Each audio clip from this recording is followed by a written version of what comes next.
সালামু আলাইকুম রহমতুল্লাহি ওবারাকাতুহু। আপনাদের সামনে ছোট্ট একটা হাদিস নিয়ে উপস্থিত হলাম। হাদিসটি হলো তিরমিজি শরীফে হাদিসে এসেছে, ইমাম মাজারের শরীফে হাদিসে এসেছে, মিশকা শরীফে হাদিসে এসেছে যে যারা আমরা সবাই বাজারে যাই, এরকম কোনো মানুষ বাদ না যে বাজারে যায় না। তাহলে যারা মোমেন নেককার প্রিয় বান্দা এই দোয়াটা বেশি বেশি পড়বেন, বাজার করে এই দোয়াটা পড়বেন। বাজার প্রবেশের দোয়া পড়লে অনেক ফজিলত রয়েছে।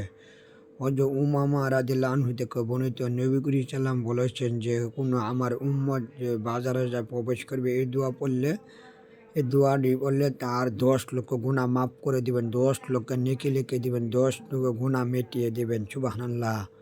10 লক্ষ নেকি মর্যাদা বাড়ায় দিবেন। এই দোয়াটা বেশি বেশি পড়বেন। দোয়াটা হলো লা ইলাহা ইল্লাল্লাহু ওয়াহদাহু লা শারীকা লাহু লাহুল মুলকু ওয়া লাহুল হামদু ইহয়ি ওয়া ইউমীতু ওয়া হুয়া হাইয়্যুন লা ইয়ামুতু বিয়াদিহিল খায়রু আলা কুল্লি শাইইন কাদির। তাহলে এই দোয়াটা আমি বাজারে গেলে দোয়াটা পড়বেন। দোয়াটা অনেক ছোট কিন্তু অনেক ফজিলত। দোয়াটি লা ইলাহা ইল্লাল্লাহু ওয়াহদাহু লা শারীকা লাহু লাহুল মুলকু ওয়া লাহুল হামদু ইহয়ি লা ইয়ামুতু বিয়াদিহিল খায়রু ওয়া হুয়া আলা কুল্লি শাইইন কাদির। তাহলে এই দোয়াটা আমি একবার পড়লে 10 লক্ষ গুণ আল্লাহ মাফ করে দিবেন, 10 লক্ষ নেকি লিখে দিবেন, 10 লক্ষ মর্যাদা বাড়ায় দিবেন।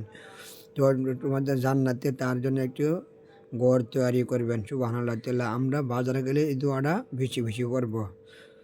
তাহলে আমরা বাজারে গেলে দোয়া পড়ি না। নবীর সাহাবীরা নবীরা যে সময় বাজারে এই দোয়া পড়তেন, তাহলে হাদিসে এসেছে তিরমিজি শরীফের হাদিস। এই দোয়াটা বাজারে গেলে আপনি বেশি বেশি পড়বেন। দোয়াটা হলো লা ইলাহা ইল্লাল্লাহু ওয়াহদাহু লা শারীকা লাহু লাহুল মুলকু ওয়া লাহুল হামদু ইহয়ি ওয়া ইউমীতু ওয়া হুয়া হাইয়্যুন লা ইয়ামুতু বিয়াদিহিল খায়রু ইহয়ি ওয়া ইউমীতু ওয়া হুয়া আলা কুল্লি শাইইন কাদির।